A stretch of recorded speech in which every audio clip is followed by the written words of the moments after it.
Hello and welcome to the latest episode of Desert Island Movies. Joining me today is Mr. Danny Posthill, comedian and impressionist of about a million voices. And so welcome to the island, Danny. Hello, how are you today?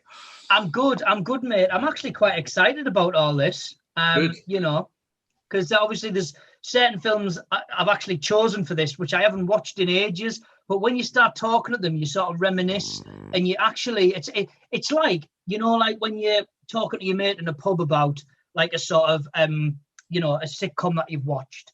But it tends to be funnier when you talk to your friend about it as opposed to when you watch it again. So absolutely, I'm quite excited.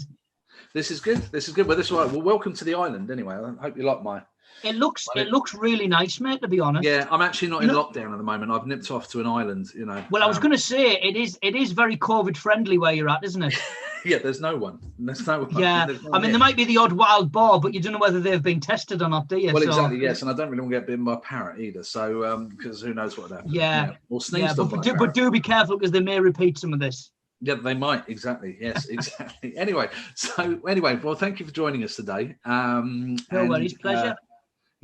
So it'll be great. So we'll kick straight on. So what would be you're stranded on a desert island, much like the one in the background here. What would be the first of your three films that you would bring with you? Well, I would say Chopper. This is Plush, mate. This is Swank. Who says crime doesn't pay? I remember I watched this with my mate, and as I was watching it, well, my mate was raving about it to me, and he was like, "You need to watch this." And what annoys me, right, when people rave to me about a certain thing, is I'm like, I don't want to watch it now because the way you're going on about it, it's just not going to be that good. Yeah. Anyway, he basically force fed it to me, and we sat and we watched it in his house, and it was just brilliant. But the way he was telling me how good it was, I was like, yeah, you're not selling it to me. Yeah, you're not selling it to me. But I just find the man Chopper just an absolute nutcase. Ma'am, stay here, right? I'm not going to bloody hurt her. You know, as much as he was a terrible man, he was an awful man, but it was just so watchable and so interesting. And as much as there was certain scenes in it where I'm going, you know, this is too much. Like, you just still continue to watch it because you're going, this is messed up. Like, and then when you find out, like, obviously, because I watched the film first before I found out that this man was actually a real person, I was just like, there are people like this who exist, like, I just found it more fascinating, the fact that there's people like this around, you know, and there was a scene where he was getting stabbed. I don't know whether you've seen it in prison. There's a bloke stabbing him, like, repeatedly, and he's going, "What are you trying to do to me, mate?" And he's like continuing to stab him, and he's going, Mike, you need to calm down. It's pretty early in the morning for Kung Fu, isn't it, Jim? What's the matter with you? Like, if someone actually had a knife, I would run. There's four walls around you in a prison. But you would just run, wouldn't you? But what are you trying to do to me, mate? And then before long, he beats this bloke up, and this bloke's like on death's door, and he's going, sorry, mate, sorry. Oh, what am I doing, mate? Sorry. And then he give him a cigarette, like as if that's going to save him. You know what I mean? It's all right, mate. Have a cigarette, Keith. He's definitely an interesting character, Mark Chopper Reed. Well, I was watching a documentary about him because I think when you watch a film like, isn't it really interesting, right? When you watch Netflix and you see things like Jack the Ripper documentary, and it's in the top 10. Yeah. It just makes you wonder how messed up we all are. The fact that we find this interesting, you know what I mean? And I think the same was with Chopper, you know. And when I watched the interview. And he actually had months, I think he had cancer or something before he died, and he had, you know, months or weeks to live. So they were like, you know, can we do this Australian company? I can't remember what they're called. Is it 60 Minutes or something like that? I think there's one in 60 Minutes Australia. 60 Minutes Australia. It's a worldwide thing, isn't it? I think they've got one in America. We don't do it in England because we have to be different from everybody else. Do you know what I mean? Well, we don't and I like mean, in glorifying Scotland, people. good Lord, I mean, if we had 60 minutes here, they'd have to have something with a Scottish slant on, like they do with their Money and the Eggs. You know what I mean? But yeah. However, I do love Scottish people. But yeah, yeah. Well, obviously, Billy Connolly's my favourite comedian ever. He's the funniest man in the world, you know. So that's why I love Scottish people. And I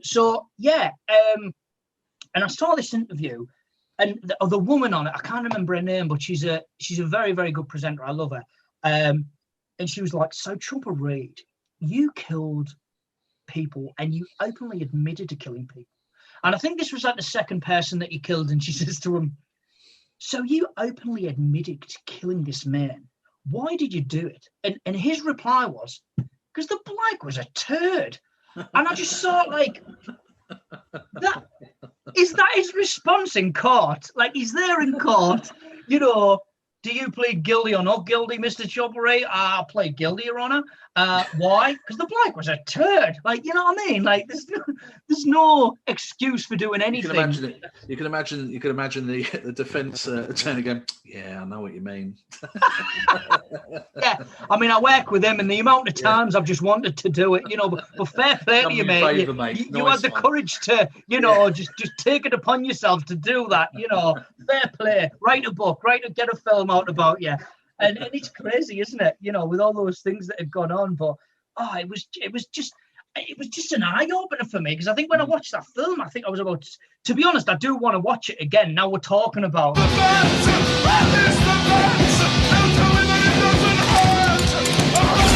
Oh, sorry, was I being rude?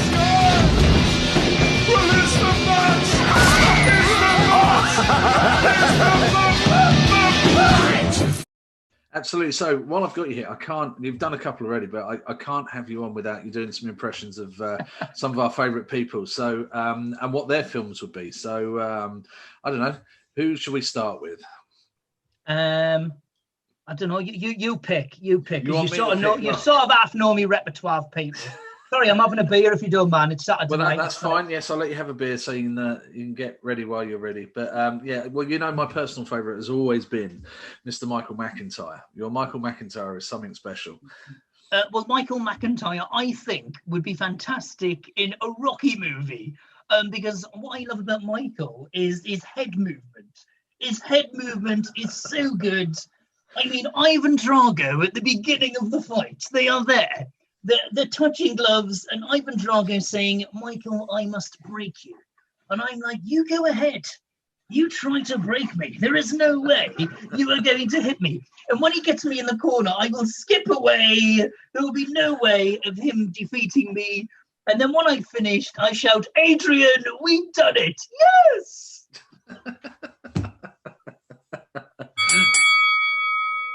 So, I mean, Lee Evans in Rocky, that'd be quite funny. Yeah, right, so, yeah, I've got some big mad Russian men trying to hit me, you know. Yeah, right, yeah, I mean, it'd be, after the first round, he'd probably just, like, move his head, and the sweat would get in the eyes of the opponent. I was going to say, yeah, the opposition would probably slip on the sweat on the mat, wouldn't they? They would. Yeah, I was thinking more along the lines of, this is the strategy I was thinking. The sweat sort of going into the eyes, they can't see. Couple of body shots and then an uppercut, and then that's Ivan Drago. I don't know why I'm just sort of like only using Ivan Drago as if he was the only character in Rocky. I must break you. So anyway, so your second film, Danny. Come on, let's find out what would be your second film on the island. Well, I'm starting to sound a bit samey here because it's still on to violence, which sounds really bad. Because you know me, I'm not a violent person. I like MMA and all that stuff, but I'm not a nasty person. But I just love martial arts, and I just love films that are, you know, full of action. And Enter the Dragon. Enter the Dragon from Warner Brothers. Classic. Is a film I watched when I was about 11 or 12, which I shouldn't have been watching. I think everybody saw it underage. I don't know anybody who actually I think they did. Enter the Dragon. I watched that because it was on BBC One, and it was on at I think it was like 11:30. So I was sleeping at my nana's house at the time when I watched it, and I was watching it and I had it on like really low, like so she couldn't hear. And that was the first time that I watched it. And just some of the things in it, you know, like when he's with the student, we need emotional content and all that stuff. Do you know what I mean? And he's doing the you know, never take your eye off your opponent. And I remember when I first started going to martial arts classes, I would remember that thing from Enter the Dragon. I'm like, Bruce Lee taught me this. You know what I mean? Like, this is you didn't teach me this, sensei. Bruce Lee taught me this. Remember, never take your eye off your opponent and all that stuff. And then when he fought that guy with a beard, and he hit the board before the match started. I mean, I just thought that was probably one of the most unnecessary pieces of filming I've ever seen in my life, because you know, it was Robert Wall as O'Hara. That's who it was. And it made me think, right? Obviously fighting is hard enough, right? You're going into a fight, and you know, this particular tournament was a brutal tournament. It's not like it was, you know, it had rounds and all that stuff. These were just people going out there and they were fighting. You know, why would you want to waste your energy to break a board in front of someone? And the funny thing is, Bruce Lee just looks at him and he goes, boards don't hit back. And I just thought, brilliant. Absolutely brilliant. And that's another thing I learned. I was like, why do I need to try to break boards? You know?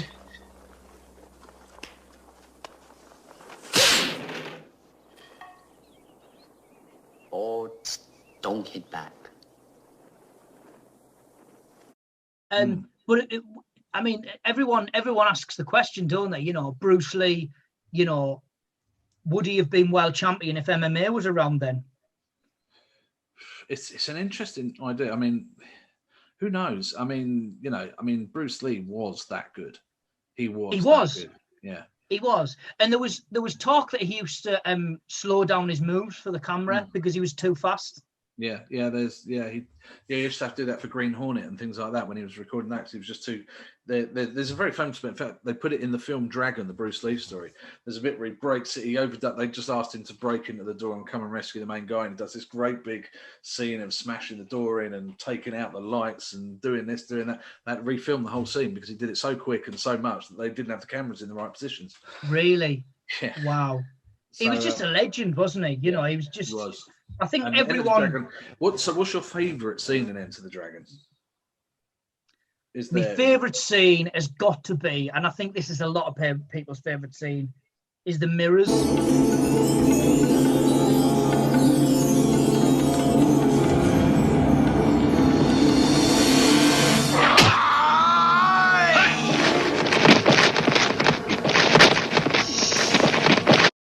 I mean, we'd all seen fight scenes in films before, but with this particular one, is, you know, there's mirrors around you, and you know, it's hard enough fighting somebody anyway, but when there's mirrors around you and you're like, where's he at? You know, it just made it so much more interesting, and it was brilliant. And then that sidekick he just hits him with at the end.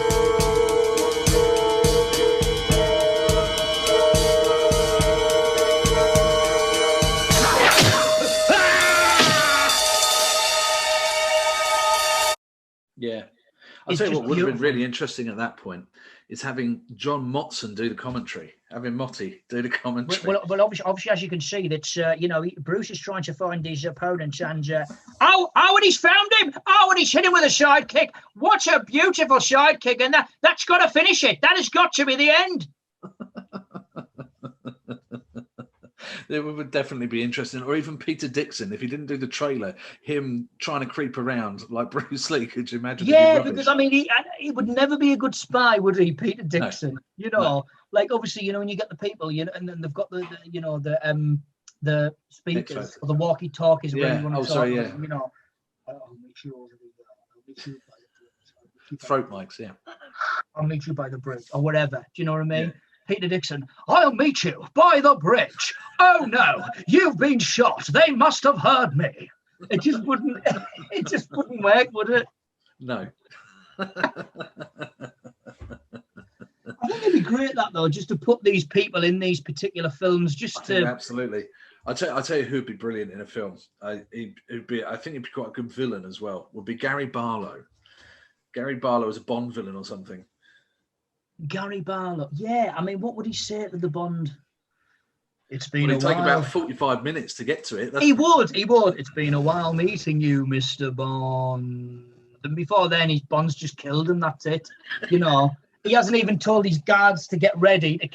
It's just been so long to take Gary, you know, to finish the sentence. It's just got to the point where he's just, you know, that's him. He's gone. Well, Eamon Holmes are probably a good Bond villain.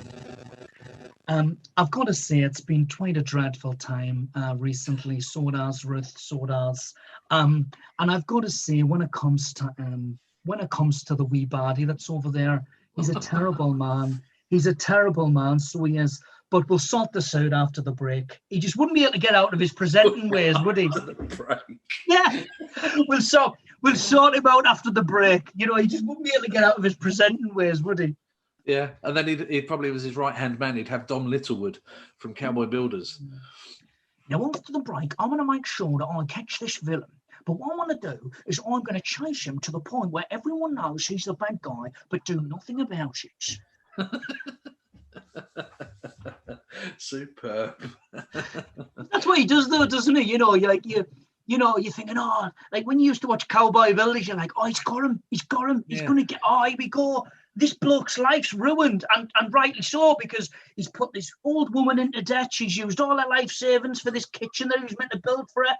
And then Dom just tells him off. And I'm like, well, whoa, hang on, what's going on here? Do something about it. Like, I don't know, give him a little kidney shot or something. You know, he doesn't even do that. No, that's Judge Rinder's thing, isn't it? You'd have to drag him in front of Judge Rinder. Oh, that'd be quite good, wouldn't it? Okay, let me get this straight. You're clearly chasing a man, telling him that he's ripped a woman off, bringing him to court. And there's also nothing I'm going to do about it, because what's happening here, I only deal with people who stole a Mars bar. Because that's what basically Judge Rinder is about, isn't it? You know, someone stole a Mars bar from someone. I mean, it's ridiculous, isn't it? I'm sorry, I can't take any more of you, I'm afraid. Anyway, so your third and final movie is what? Kickboxer. Kickboxer. There's a theme. There's definitely a theme here. Definitely a theme with this, isn't there? Yeah. You know.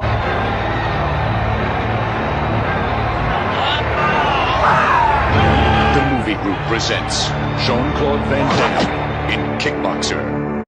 I mean, you couldn't really call Chopper martial arts, but you could call it sort of violence. But the last one is obviously skillful martial art. I mean, Tong Po, didn't he just look like the scariest man ever? I remember watching that when I was like 11, 12, same time as I was watching like Enter the Dragon and Bloodsport and films like that. And I was like, this man is like really scary. And I used to have nightmares about him. Really? Which is probably the reason why 11-year-olds shouldn't watch 18 films. Yes, it is. Michael, funnily enough, I was talking about Michael Keating the other day with Malcolm Martin on the other show, which is Get to the Cheddar. Our latest episode's about Bloodsport. Brilliant show. And so we were talking about him because he is actually in Bloodsport. Did you know this? He's actually in Bloodsport. Tong Po is in Bloodsport, really? Yeah. He's the guy, Suan Paredes. He's got hair. He's the guy in the silver, sort of blue silver shorts that Van Damme fights early on. And he's also this is crossing over from the other show, but he's also and this kind of links into Kickboxer because we know how Van Damme likes his dancing.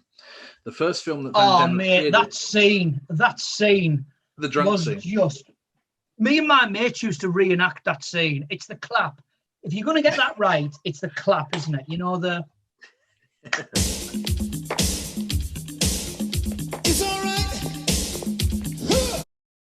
And what I found interesting is, I mean, fair enough if someone takes steroids to perform an enhancing drug to make people win fights, but shots. That's like, to get balance. It's all about balance. Yeah. If you can balance drunk. He's pumping them full of shot. And I mean, them shots look like worse than tequila. They look like absinthe shot or whatever it is. They look like petrol. Basically, yeah. And I'm thinking, listen, I like a beer, right? But there's no chance I'd touch them shots that Van Damme was having. What is this? Translated, kiss of death. And it was just we'd have to call in Martin Lewis to check on the basically, if you want to have stronger shots, what you need to do is find a petrol station, siphon the petrol out of the pump. It was a lot cheaper. You may not be able to run away as you may collapse by the end of it. However, you will have a fantastic night. Super. And we actually telegraphed this earlier, but Michael McIntyre would be good in this film. He was dodging shots from Rocky. Yes, Michael McIntyre, like in the Rocky films, I think he'd be actually very good with the clapping, moving of the head. I think Michael can't keep his arms still, so I think he'd find it difficult to do the sort of slow clap that Van Damme does. I think he would, he'd have to do quick claps like this, make it slightly more camp, whilst at the same time moving his head. I don't sort of, I can't imagine Michael McIntyre doing any high kicks or splits or anything like that.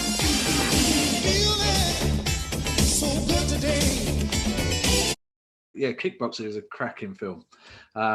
Definitely up there. So is that your favourite Van Damme, would you say?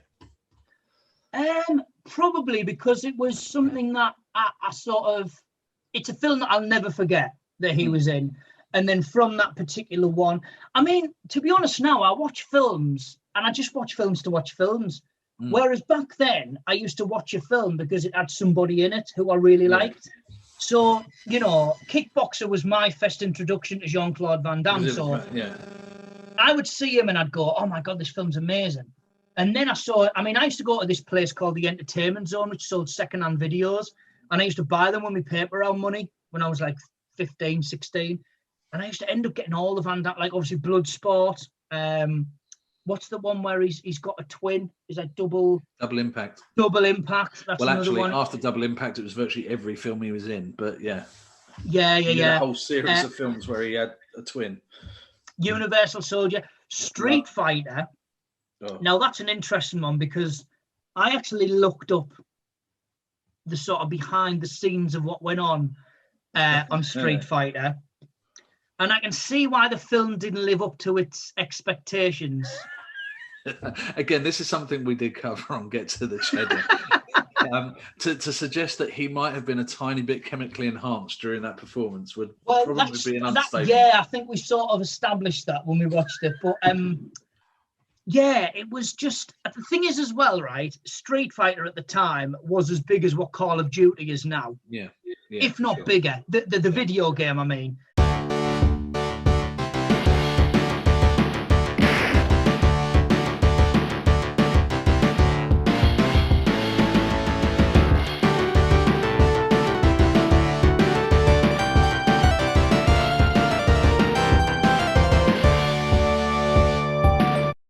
Because everybody played on Street Fighter, whether it was on the Sega Mega Drive or the Super Nintendo. It was just like everyone. I mean, that was one of my favorite games ever. So when I watched the film, I was like, it just doesn't really seem to, when you've got people like Chun-Li, and obviously Kylie Minogue was in it as Carly, and Carly wasn't really one of the main characters in the game. She was in one of the later incarnations, wasn't it? It was Street Fighter 4 or 5, I think. Yeah, something like that. But I thought, well, they should have had somebody like, and also like Van Damme as Lieutenant Guile. Like you'd think like Ryu or Ken would be like the main characters. That was my initial reaction, that Ryu and Ken were probably the main characters. And for me, Guile was, everybody raved about Guile, but he was never my favourite character. I always went for Ken. I'm deadly with Ken. I'll take anybody out.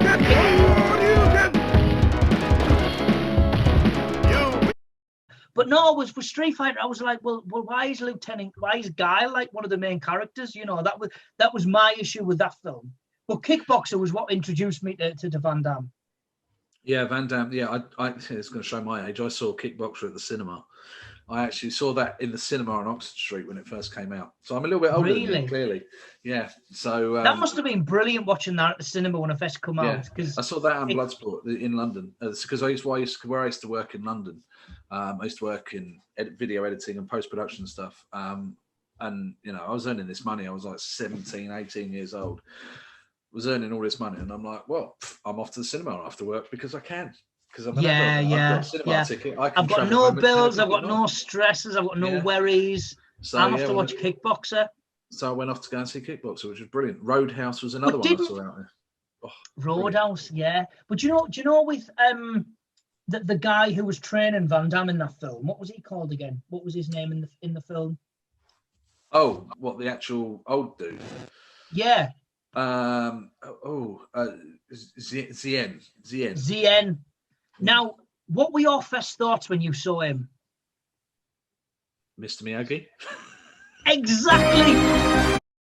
I was like, this is the Mr. Miyagi. Yeah. But he's training someone who's an absolute badass. He's not training someone like Daniel LaRusso, who is like a sort of novice. Yeah. Yeah, a kid who's getting bullied at school, you know. So I mean, Zien had an easier time than Mr. Miyagi. Yeah. Because I think Van Damme had passed all the painting fences by then, didn't he? By the time there weren't any fences to paint out there. All they had to do was stretch him out between trees. Yeah, there was just trees and trees and just houses made out of bamboo, wasn't it? Yeah. You know. That's the thing that always used to make me laugh about Van Damme films, is the fact that he has to do the splits about 1,000 times in every film. And not only that, there's always the training scene where he's going, and you're like, mate, we clearly know you can do the splits now. Yeah, all right, we get it. But then I think each film he must seem to think that, you know, I still need to make sure that everyone can know that I can do the splits. You know, I want people to think that I've still got it, even though 6 months ago on the previous film that I'd done, I could still do it. Yeah, and he does the still high stretching straight up. Yeah, and also as well, what I find with Van Damme films is when he used to do the spin kicks, like they would just be in slow motion. Yeah, or a jump side kick, and it was just the way that was in every Van Damme film as well, wasn't it?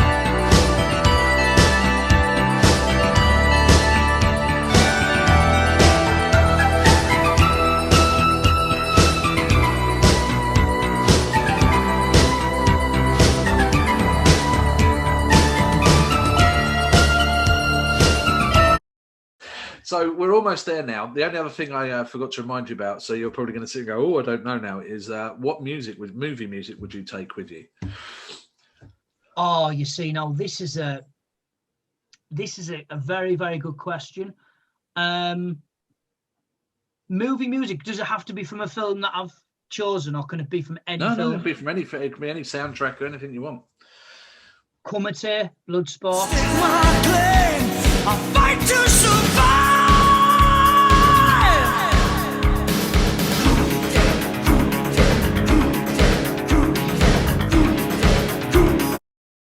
Kumite. Again, Kumite, the linking to my Get the Cheddar here is amazing. Yeah, I know it is. It is. You know, and this isn't even a marketing tool. This is what I genuinely think, because you know when I go for runs and stuff, right?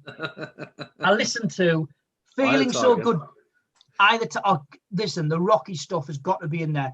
When you train at an MMA gym, right, and you listen to Eye of the Tiger coming on, and you're rolling or you're sparring with someone who's like, you know that they're good.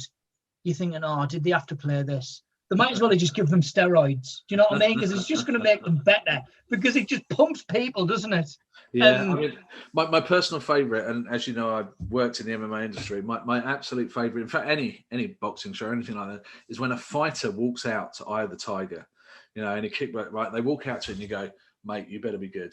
You seriously, you better be good. And 9 times out of 10, they get knocked clean out, and you just sit and go, oh. I know. Embarrassing. It's like a singer singing a Whitney Houston song. You start listening. Like Crucified.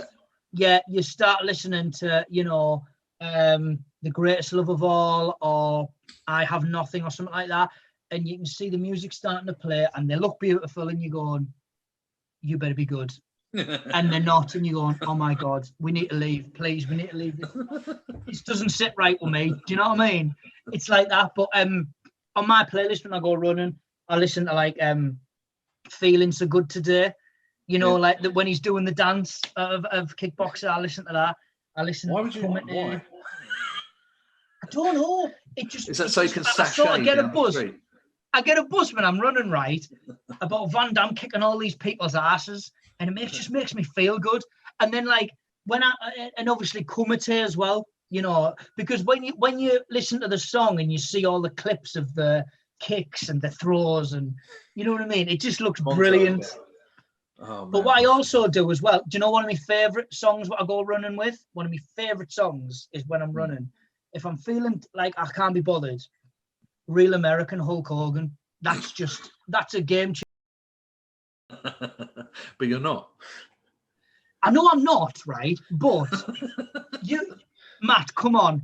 You remember that time? It's WrestleMania. You listen to dun dun dun dun dun dun dun dun. The crowd are going mental. Oh, you can't get any more uplifting than that, can you? I suppose not. You're probably right there. Absolutely. So okay. So what? I've got to drag a few more voices out. I mean, they've got to pick their films. So okay. Who should we go for? Should we? I think we should, because you're quite renowned these days for doing politicians. You seem to do quite a few. So I think an obvious choice would have to be Jacob Rees-Mogg, who I, Jacob Rees-Mogg. What film could he be in? Well, it would be black and white. We know that much. It would definitely have to be like an older. I'm thinking more of an older type of film where I think he would play Charlie Chaplin. However, he wouldn't be called Charlie Chaplin, it would be Charles Chaplin, and he would be very static. He would refuse to do the open feet number, and he would refuse to do the stunts. The film would not be hilariously funny. However, he would still stand there looking good in a suit. Yeah, quite. Yeah. And then, of course, we'd have. I talked to you about this earlier. I think Joe Wicks would have to do a film, something like The Running Man, because it's Joe Wicks. This is the only man, right, who would be doing a film, but he would also make an exercise video at the same time. So basically, as you can see, there's people behind me trying to hurt me, but at the same time, I'm going to turn it into a workout. So what we need to do is we're going to do some mat jumps, okay? The mat's not here, but I need to go side to side to avoid all of the weapons that they've thrown on me. So go, here we go, 20 seconds. And he would have the timer on and everything as it was happening, Oh, dear. Yes, this has been absolutely brilliant, Danny. Absolutely superb. So I've enjoyed myself. Yeah, no, thank you for coming on. It's been absolutely brilliant. So, yes, everybody should check out. You've got your website, DannyPosthillOfficial.com, I believe. That's the one. Yeah, I've got a YouTube channel, Danny Posthill Comedian. My Facebook page is Danny Posthill Comedian, and my Twitter is @PosthillDanny. My Instagram is Danny_Posthill. And I'm not on TikTok. Kept them all the same, so it's really easy to find them all. Yeah, and I'm not on TikTok because I'm a grown up. So. No, do you know what? I just need to get a grip with TikTok. It's not something I was sort of. I mean, I would put it on, and there'd be people doing the same dances all the time, and I'm going, do you know what? Not for me, this. So watch this space for Danny on TikTok. Yeah. Oh well, there you go. You might have inspired me. But yes, what I would do, I will put underneath here, I will put all of the links so everybody can just click and find you. And I hope that we catch up soon, Danny, because it's been a pleasure, Matt, because we occasionally do have like maybe hour-long phone calls, don't we? We do. Yeah, normally about Chinese, but it's normally, funnily enough, we've got a Chinese coming, and because I'm going vegetarian at the minute, I've got my vegetarian duck, which is obviously not duck. It's like corn, which tastes like duck. And I'm having some Peking sauce with that. So all I'm ordering is some egg fried rice and Peking sauce. And they'll be like, well, hang on, why aren't you ordering ribs anymore? We're going out because you're not ordering enough, yeah. Exactly, that's what it is.